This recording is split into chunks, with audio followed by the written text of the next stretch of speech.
मैं दिल्ली का वोटर हूँ, मैं वोट डाल के आया था। और मोदी जी छोड़िए, मोदी जी की पूरी कैबिनेट भी आ जाती, मोदी जी के जितने कार्यकर्ता भी आ जाते तो किसी में हिम्मत नहीं थी मेरी उंगली कहीं और दबाया था। ये मेरा मत का अधिकार है, संविधान मुझे इसकी इजाजत देता है 5 साल में एक बार मत डालने की, और मेरे को जो ठीक लगा मैंने वहाँ पे अपना अधिकार अपनाया। सांसद है ना इतने टाइम से राहुल गांधी जी, ऐसा तो है नहीं कि किसी गाँव के प्रधान है, सांसद को भी अच्छा फंड मिलता है। इन्होंने जिस जिस क्षेत्र में है, वायनाड में इनकी बहन चली गई, अमेठी में अब ये आ गए, इनसे पूछिए कितना विकास कर दिया आपने, कितनी सड़कें बना दी।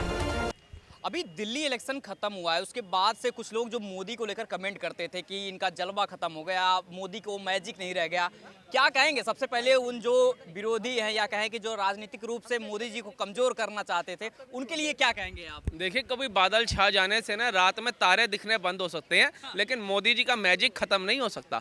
ये विपक्षी बेचारे रोज सुबह उठते हैं और एक ख्वाब देखते हैं कि पप्पू पास होगा, और पप्पू हर इलेक्शन में फेल हो जाता है। और इवन की इस बार तो ऐसा फेल हो गए, हैट्रिक बना दी जीरो लाने में उन्होंने। अब पहले पेट्रोल पंप जाते थे ना, उसको कहते थे भैया 1000 का पेट्रोल डाल दे, कहता था साहब जीरो देख लो।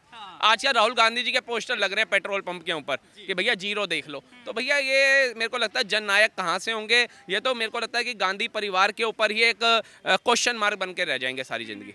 लेकिन ये देखिए, दिल्ली चुनाव खत्म हुआ, अब आगे बिहार चुनाव भी आने वाला है, और मोदी के नाम पे जैसे दिल्ली चुनाव में भी कई सारे आरोप लगे कि दारू और गुंडों के सहारे जो है बीजेपी जीतने की कोशिश की, तो उसमें मोदी जी का नाम नहीं ले रहे। लेकिन आपको लगता है कि मोदी जी ने कुछ कमाल किया दिल्ली इलेक्शन में? देखिए, मोदी जी की जो विचारधारा है ना, लोग उसको अपनाते हैं। आपने देखा होगा लोकसभा का चुनाव हमेशा अलग तरीके से लड़ते हैं, जनता वोट करती है उसके बाद, और विधानसभा में अलग तरीके से करती है। लेकिन इस बार जो मोदी जी ने 3 रैलियां करी दिल्ली के अंदर, उसका बहुत बड़ा इफेक्ट आया।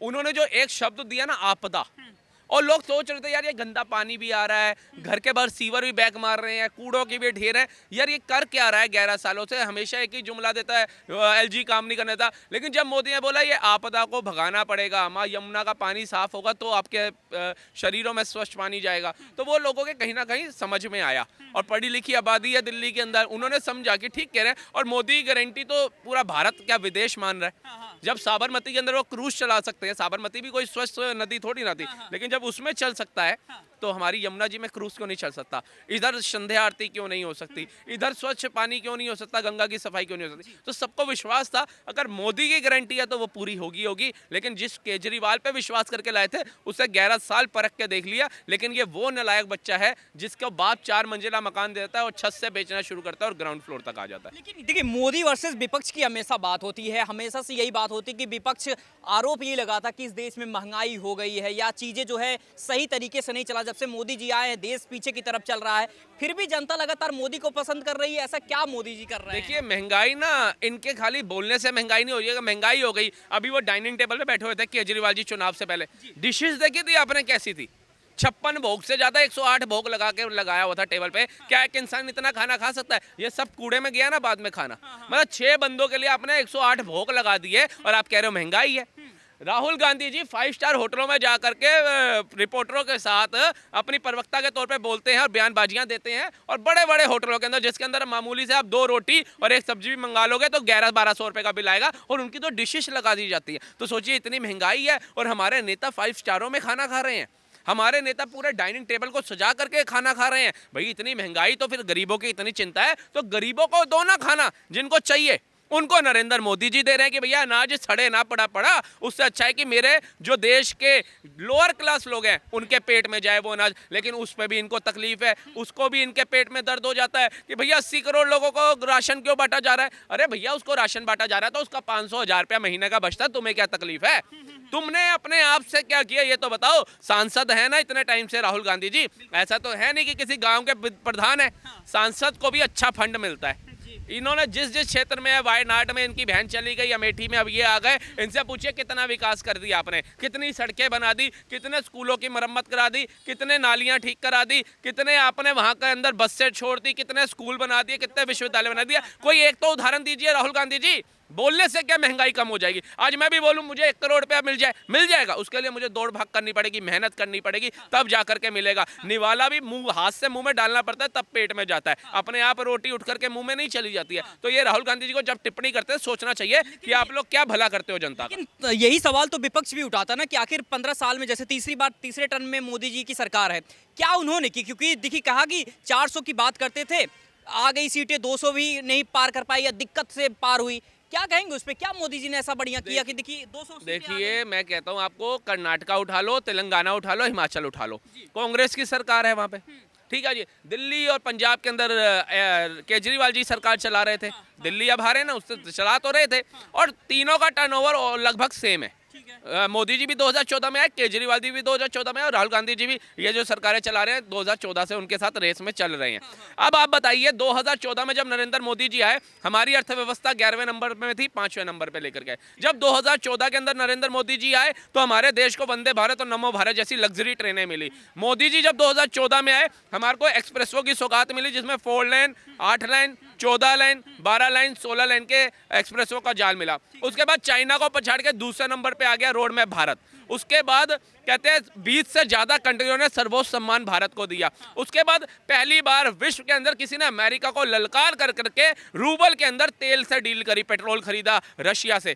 और यूक्रेन, किसी चलते युद्ध को रुकवाने की अगर किसी ने हिम्मत करी तो वो नरेंद्र मोदी जी ने करी, यूक्रेन और रूस के युद्ध में, जिसमें हमारे छात्र भारत आए और पाकिस्तान के छात्रों ने भी तिरंगा अपना लिया उस समय। उसके बाद भी इनका जी नहीं भरा तो नरेंद्र मोदी जी ने अपने 10-11 साल के कार्यकाल के अंदर राम मंदिर भारत में नहीं, दुबई में बना करके दिखाया। अभिनंदन जैसे शूरवीर को 24 घंटे में भारत लाए, कतर से 7 सैनिक लेकर के आए। ठीक है जी। उससे भी अगर इनका जी नहीं भरता तो उन्होंने किसानों को MSP देने का ऐलान किया और दी बकायदा। 6,000 रुपया सालाना हर एक किसान के खाते में जा रहा है। ठीक है जी। लाडली योजना के तहत 1,000 रुपया हर एक बहन की खाते में जा रहा है। ठीक है। बुजुर्गों की पेंशन हर राज्य में जारी है। आयुष्मान कार्ड के द्वारा हर एक बुजुर्ग का इलाज फ्री कराया जा रहा है। इससे और क्या काम लोगे मोदी से। लेकिन वहीं केजरीवाल जी का कार्यकाल अगर हम देख ले तो ना साफ पानी मिला, ना साफ सड़कें मिली, ना अच्छे सीवर मिले, ना अच्छे पार्क मिले, ना कूड़ों के ढेरों से समाधान हुआ, ना डेंगू मलेरिया की बीमारी खत्म हुई, ना टाइफाइड उठा लो, फूड पॉइजनिंग उठा लो, इनके केस खत्म हुए। दवाइयों की धांधली उल्टा बढ़ती गई, DTC बस से 72 होती गई। तो ये काम केजरीवाल जी ने 11 साल में किए। और जो कहते हैं मेरी शिक्षा मॉडल का डंका विदेशों में बज रहा है, उसी इनके सरकारी स्कूल के अंदर अगर चले जाएंगे तो 5 का पहाड़ा बच्चा नहीं बता पाएगा, इंग्लिश फ्रैंकली नहीं बोल पाएगा। और उसके बाद भी अगर जी नहीं भरेगा तो 5 साल पहले की बात है, 5 साल भी ज्यादा, 2 साल पहले किंतन जैसे बच्चे को उसी सरकारी स्कूल के अंदर लाते मार मार करके छाती में स्वर्गों में भेज दिया गया। तो ऐसे इनके सरकारी स्कूलों का ऐसा इनका शिक्षा मॉडल है।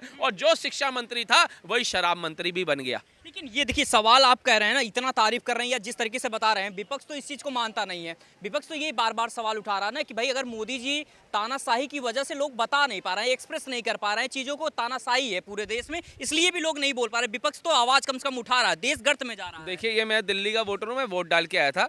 और मोदी जी छोड़िए, मोदी जी की पूरी कैबिनेट भी आ जाती, मोदी जी के जितने कार्यकर्ता भी आ जाते, तो किसी में हिम्मत नहीं थी मेरी उंगली कहीं और दबाया था। ये मेरा मत का अधिकार है, संविधान मुझे इसकी इजाज़त देता है 5 साल में एक बार मत डालने की। और मेरे को जो ठीक लगा मैंने वहाँ पे अपना अधिकार अपनाया और वोट डाला। इसके अंदर केजरीवाल जी कुछ भी बोलते रहे, राहुल गांधी कुछ भी करते रहे, उसका कोई मैटर नहीं बनता। उनको खुद ये सोचना चाहिए कि जो हाहाकार मचा रहे हो कि भारत के अंदर युवा बेरोजगार है, महंगाई है, उनको बोलिए हिमाचल, कर्नाटका और तेलंगाना में महंगाई कम करिए सर, आप वहाँ के युवाओं को रोजगार दीजिए, वहाँ पर विकास कीजिए। जब जनता को दिखेगा इन 3 राज्यों में कांग्रेस ने विकास किया, तब शायद सोच सकता है बंदा। लेकिन अभी तक जिस गति से, जिस तीव्रता से मोदी जी देश का विकास कर रहे हैं, देश को उठा रहे हैं, उसके आगे तो मुझे लगता है आपको 10 जन्म लेने पड़ेंगे प्रधानमंत्री बनने के लिए।